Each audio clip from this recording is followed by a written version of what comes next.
नमस्कार। आज हम बात करते हैं प्रिज्म के बारे में और प्रिज्म का सूत्र भी हम यहाँ से ऑब्टेन करेंगे। तो सबसे पहले हम देखते हैं प्रिज्म की कोई एक सतह है हमारे पास। ये हमारे पास क्या हो गई, एक प्रिज्म की सतह हो गई। इसको बोलते हैं एक प्रिज्म की सतह, है ना। थोड़ा डायग्राम बड़ा बनाना आप भी, ताकि आपको ये अच्छे से समझ आए। तो यहाँ पे क्या हो गई, एक प्रिज्म की सतह हो गई। ठीक है, ये प्रिज्म का एक भाग हो गया जो आपको दिखाई दे रहा है। इसके पीछे की तरफ है सारा जो भी प्रिज्म है। ठीक है, अब क्या है कि यहाँ से हम कोई प्रकाश की किरण को आपतित कराते हैं। ये हमारी कोई प्रकाश किरण हो गई जिसको हमने क्या कराया है, आपतित कराया है। ये क्या हो गई, P, और इसको बोल देंगे यहाँ पे Q। ये प्रकाश किरण हमने क्या कराई, इसमें आपतित कराई है। इसको रे ऑफ लाइट बोल सकते हैं। ठीक है, अब यहाँ जैसे आपतित कराई तो अब यहाँ से अपन क्या करेंगे, एक अभिलंब ड्रॉ करेंगे। ये हमारा नॉर्मल ड्रॉ कर दिया हमने, और नॉर्मल ड्रॉ कर दिया तो ये हमारा कोण हो गया I, क्योंकि ये अंदर जा रही है तो इस कोण से क्या होगी, ये आपतित होगी। ठीक है, उसके बाद आपको पता है कि ये कौन सा, ये तो विरल माध्यम हो गया, यानी ये तो हो गया आपका रेयरर मीडियम, अंदर वाला आपका डेंसर मीडियम हो गया। तो अपन इसको क्या बोल देंगे, यहाँ लिख देता हूं मैं, डेंसर मीडियम, यानी डेंसर यानी क्या बोलते हैं इसको, सघन माध्यम। सघन, ये सघन माध्यम हो गया आपका। तो अपने दो हो गए, एक तो विरल हो गया, ये निरल नहीं विरल है ना, ध्यान रखना इस चीज का, विरल। एक तो विरल माध्यम हो गया, एक सघन माध्यम हो गया। जब कोई प्रकाश किरण विरल माध्यम से सघन माध्यम में जाती है तो आप सब जानते हो कि वो अभिलंब की तरफ मुड़ जाती है। तो यहाँ से अभिलंब की तरफ मुड़ेगी। देखो, जानी तो ये ऐसे चाहिए, जानी तो ये इस तरीके से चाहिए, लेकिन ये ऐसे नहीं जाकर इस तरीके से मुड़कर यहाँ पहुँच जाएगी। तो ये किधर मुड़ गई, आपके अभिलंब की तरफ मुड़ गई। तो अभिलंब की तरफ मुड़ गई तो यहाँ से कितना कोण बनाएगी, इसको मान लीजिए मैंने R1 बोल दिया। तो जो हमारा I है उसको बोल दिया मैंने क्या है, ये आपतन कोण है। क्या है ये, आपतन कोण।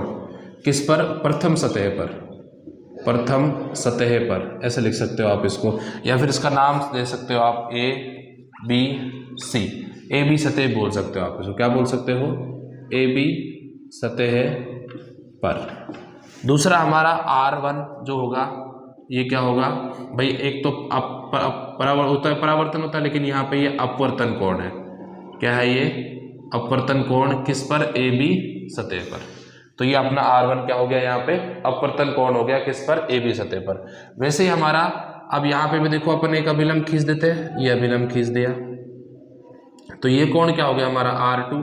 अब R2 क्या है, ये आपतन कोण है। क्या है ये, आपतन कोण। किस पर है ये, AC सतह पर, AC सतह पर।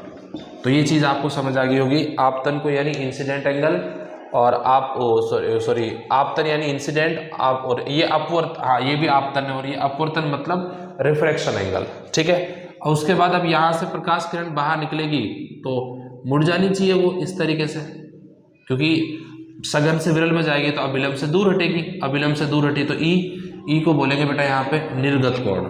क्या बोलेंगे इसको अपन, निर्गत कोण। और ये भी किस पर है, AC सतह पर। ये कौन सतह थी आपकी, AC सतह थी। अब अपन इसको और पीछे की तरफ ले जाते हैं तो ये पीछे की तरफ यहाँ चले गए, और यहाँ से कौन बन गया आपका डेल। इसको बोलते हैं विचलन कोण। डेल क्या होता है, विचलन कोण। अंग्रेजी में क्या बोलते हैं इसको, डेविएशन एंगल। क्या बोलते हैं इसको अंग्रेजी में, डेविएशन एंगल। ध्यान रखना, ये क्या हो गया आपका, विचलन कोण हो गया। जो डेल है ये विचलन कोण इसके बीच में होगा भाई, इन दोनों के बीच में होगा। ठीक है, इस तरीके से हमारी प्रकाश किरण कहाँ निकल गई, बाहर निकल गई। अब देखो ध्यान से, अगर देखा जाए तो ये कोण I है तो ये भी I हो सकता है, लेकिन R1 ये रह गया तो ये कितना बचा, I माइनस R1। अगर ये कोण आपका E है, R2 इधर चला गया तो ये क्या बचा, E माइनस R2। क्या बचा, E माइनस R2। इसके नाम दे दो PQ, इसको मैंने R बोल दिया, ये आपके पास S हो गई। और अब इसको अपन ने यहाँ पे M नाम दे दिया, और इसको मैंने दे दिया N। तो ये इन सब का नामकरण हो गया। अब सबसे पहले हम बात करते हैं इस त्रिभुज से। तो देखो ध्यान से, यहाँ पे सबसे पहले हम क्या बात करेंगे, इस त्रिभुज की बात करेंगे। तो त्रिभुज क्या है हमारे पास, अगर देखा जाए तो यहाँ पे कितना कोण बन रहा है, 90 बन रहा है। तो हमारे पास त्रिभुज क्या हो गया, ये QNR से। तो हमारे पास ये त्रिभुज बना दिया मैंने त्रिभुज यहाँ पे बना के दिखाया आपको, ताकि कंफ्यूजन ना हो। ठीक है, ये क्या हो गया आपका, N हो गया, ये आपका Q हो गया, और ये आपका R हो गया। और ये वाला जो कोण है इसको मैंने R1 बोला है, ये वाला जो कोण है आपका ये R2 है, और ये वाला जो कोण है वो एंगल N है, N कोण है। अब आपको पता है कि त्रिभुज के तीनों कोणों का योग कितना होता है, 180 होता है। तो अपन क्या बोलेंगे इसमें, R1 plus R2 plus n बराबर कितना हो जाएगा 180 डिग्री हो जाएगा। ये आपकी पहली समीकरण आ गई। अब हम क्या करते हैं, इसके इस चतुर्भुज की बात करते हैं। देखो जिसमें 4 भुजाएं हैं ये, तो अपन बोलेंगे यहाँ पे चतुर्भुज, ये आपके पास चतुर्भुज है ये वाला। मैं डायग्राम बना देता हूँ यहाँ पे। चतुर्भुज अपन इस तरीके से बोलते हैं भाई, जिसमें कितनी भुजाएं होती है, 4 भुजाएं होती है। तो अपने पास ये वही है, ये 4 भुजाएं हो गई इसकी। ये कोण तो आपका n हो गया इसमें, ये कोण आपका एंगल a हो गया। तो आपको पता है कि चतुर्भुज में आमने सामने के जो कोणों का योग जो होता है वो 180 डिग्री होता है। तो a और n का कोण जो होगा कितना हो जाएगा, a प्लस n बराबर कितना हो जाएगा 180 डिग्री हो जाएगा। तो ये समीकरण नंबर आ गई आपकी 2। ध्यान रखना, हमारे यहाँ पे हमने पहले त्रिभुज पढ़ाया आपको, दूसरा चतुर्भुज पढ़ाया है ना, ठीक है। हाँ दिख रहा है क्लियर एकदम। अब हम यहाँ पे बात करते हैं इसके, तो अपन क्या लिख सकते हैं कि समीकरण 1 व 2 की तुलना करने पर, समीकरण 1 व 2 की तुलना करने पर, चलो भाई तुलना कर देते हैं। तुलना करने पर तो समीकरण 1 व 2 की तुलना करें, देखो 180 180 n, तो a का मान किसके बराबर हो गया, R1 प्लस R2 के बराबर हो गया। तो अपन बोल सकते हैं a बराबर क्या हो गया, R1 प्लस R2 हो गया, ठीक है। ये समीकरण कौन सी ऑब्टेन हो गई, अपनी तीसरी हो गई।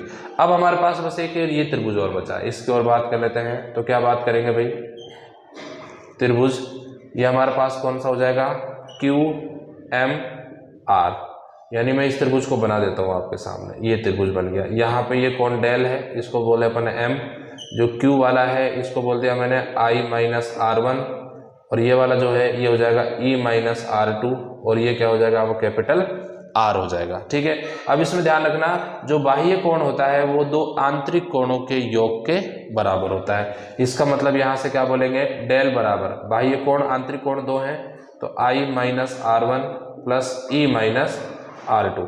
इसको अगर अपन और आगे सोल्व करें तो क्या बोल सकते हैं, I माइनस R2 भाई I प्लस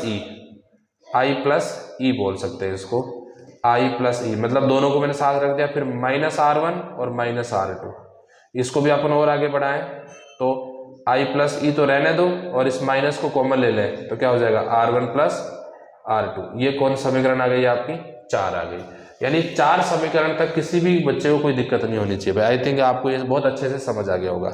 अब हम क्या करेंगे, इस समीकरण को भी अपन समीकरण 3 का उपयोग करके बदल सकते हैं। तो अपन लिखेंगे समीकरण 3 व 4 से क्या हो जाएगा भाई, डेल बराबर I plus E minus capital है। ये समीकरण नंबर कौन सी होगी, 5, क्योंकि R1 प्लस R2 की जगह हमने क्या रख दिया, कैपिटल A रख दिया। तो इसकी जगह हमने कैपिटल A रखेगा तो हमें समीकरण ये मिल जाएगी। ये अपनी नॉर्मल समीकरण हमने निकाली। अभी कुछ नहीं किया हमने, पहले इस त्रिभुज की बात करी, ये बना दिया, फिर इस चतुर्भुज की बात करी, क्योंकि यहाँ पे जो कोण है ना ये एंगल है, ध्यान रखना ये कोण एंगल है। तो इसकी बात करी तो ये हमारे ये पास ये ऑब्टेन हो गया, इसका आंसर ये आ गया। फिर हमने तीसरे इस त्रिभुज की बात करी, तो इस त्रिभुज को लिया हमने, ये समीकरण बन गई। इन दोनों समीकरणों को उपयोग करके हमने ये किया, इन दोनों को समीकरण उपयोग करके ये वाली समीकरण आई। यानी अपने ज्यादातर नहीं, 2 त्रिभुज और 1 चतुर्भुज की बात की है बस, उन्हीं से संबंधित हमारे पास ये टोटल 5 समीकरण हमने प्राप्त कर लिए हैं, ठीक है। अब इसमें कंडीशन लगता है, कंडीशन लगता है कि यदि डेल बराबर डेल m हो जाए, डेल m मतलब न्यूनतम विचलन कोण। सर ये विचलन कोण होता क्या है, चलो ये देखो ये आपतित किरण है और ये परावर्तित किरण है, मतलब निर्गत किरण है। देखो ये तो आ रही है और ये निर्गत हो रही है, इस तरीके से मान सकते हो आप। ये हो गया ना ये वाला कोण, देखो उसमें देखो और इसमें देखो। अब अगर मान लीजिए इस स्थिति में दोनों को अगर इरकत कोण को अपन ऐसे कर दें, देखो तो डेल क्या हो रहा है, यहाँ पे कम हो रहा है। देखो डेल धीरे धीरे कम हो रहा है और ये बिल्कुल न्यूनतम हो गया। और उसके बाद फिर आगे बढ़ाएंगे, देखो डेल का मान फिर बढ़ना शुरू हो गया। तो डेल जो है वो एक जीरो नहीं हो, कभी भी न्यूनतम होगा और उसके बाद फिर वापस वो बढ़ना शुरू कर देता है। तो डेल बराबर जब डेल m होगा तो आपका R1 बराबर भी R2 हो जाएगा और I बराबर भी आपका E हो जाएगा। ध्यान रखना, अगर ऐसी स्थिति हुई तब आपका R1 भी R2 के बराबर होगा, R हो जाएगा, और आपका I भी किसके बराबर हो जाएगा, E हो जाएगा। तो सबसे पहले समीकरण 3 से देखें तो क्या हो जाएगा, A बराबर R प्लस R यानी 2R, इसको अपन क्या बोल सकते हैं 2R। तो R इज इक्वल टू क्या हो गया, A बाय 2। ये समीकरण नंबर कौन सी मिली, 6 मिली। और ऐसे ही अपन इससे देख सकते हैं समीकरण 5 से, इसमें भी मान रख दो भाई, डेल बराबर डेल एम हो जाएगा आई प्लस आई, ई के बराबर हमने क्या रख दिया आई और माइनस ए, तो ये क्या हो गया, इसको उधर ले जाओ तो del M plus A is equals to 2i, और जो आई हो गया यहाँ पे वो क्या हो जाएगा डेल एम प्लस ए बटे 2, कर दिया ना भाई पक्षांतर इसके। तो ये समीकरण नंबर कौन सी मिली 7, यानी आई और आर का मान आ गया। अब स्नेल का नियम अपन जानते ही हैं, तो यहाँ पे लिख सकते हैं स्नेल के नियम से। स्नेल का नियम क्या होता है भाई, n21 is equals to sine I बटे साइन आर, तो n21 इज इक्वल्स टू ये समीकरण 8। अब 8 में 6 और 7 का मान रख दो, तो लिख देना भाई समीकरण 6 7 वे 8 से, ये 7वीं समीकरण है ना। तो आपका जो n21 है भाई वो क्या आ जाएगा, n21 आ जाएगा साइन आई, आई का मान क्या है डेल एम प्लस ए बटे 2, और साइन आर का मान कितना है, इसका है साइन ए बटे 2। तो ये क्या हो गया आपका, इसको बोलते हैं अपन प्रिज्म फॉर्मूला, ये क्या हो गया आपका प्रिज्म फॉर्मूला, ठीक है ना भाई। ये ज़्यादातर अपने से यहीं तक पूछा जाता है प्रिज्म फॉर्मूला, वो इजी है ना। देखो अब ये सर ये क्या किया अपन ने, इसको थोड़ा याद रखना हो तो देखो भाई स्नेल का नियम पढ़ा अपन ने। स्नेल का नियम क्या होता है, n21 is equals to sine I upon sine R, यानी आई और आर का मान की जरूरत है अपन। अब देखो आई का मान तो यहाँ से निकाला इस समीकरण से, आर का मान हमने इससे निकाला इस समीकरण से, और ये दोनों जो समीकरण है, ये वाली इससे प्राप्त हुई है और ये वाली इससे प्राप्त हुई है और ये वाली इन दोनों से प्राप्त हुई है। तो देखो अगर इसको प्राप्त करना है तो इन दोनों को लिखना पड़ेगा, फिर इसको प्राप्त करना है तो इसको लिखना पड़ेगा, समझ रहे हो ध्यान से। और फिर अगर इसको प्राप्त करके ये बन जाएगा, फिर ये सिचुएशन लगाने के बाद हमारा आई आर का मान हो जाएगा, फिर स्नेल के नियम में हम उनको रख देंगे तो हमारा क्या बन जाएगा प्रिज्म सूत्र बन जाएगा, ठीक है। अब मान लीजिए इसमें कंडीशन हो सकती है कि माना प्रिज्म बहुत पतला है, बहुत क्या है पतला है, यानी जब प्रिज्म पतला हो जाता है ना तो साइन को हटा देंगे अपन, तो जो आपका साइन आई है उसको अप्रोक्स आई कर दो, और जो आपका साइन आर है उसको क्या कर दो अप्रोक्स आर, तो क्या हो जाएगा भाई n21 is equals to I upon R. Snell का नियम ये बन जाएगा, तो स्नेल का नियम लिख दिया मैंने, स्नेल का नियम, स्नेल का नियम ये बन जाएगा। अब आई इंटू मान रख दो, आई का मान क्या है, आई का मान ये रहा डेल एम प्लस ए बटे 2, इसका मान रख दो, ये क्या है ए बटे 2। तो देखो ध्यान से 2 से तो 2 वैसे ही कैंसिल हो गया, ए को इधर ले जाओ तो क्या हो जाएगा n21 capital A is equals to del M plus A, इस ए को भी इधर ले जाओ तो n21 minus A is equals to del M, और ये सॉरी ए और रह गया इसमें ए, और फिर ए कॉमन ले लो तो क्या हो जाएगा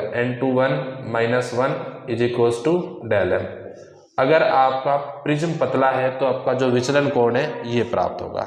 आई थिंक ये बात आपको बहुत अच्छे से समझ आ गई होगी। धन्यवाद।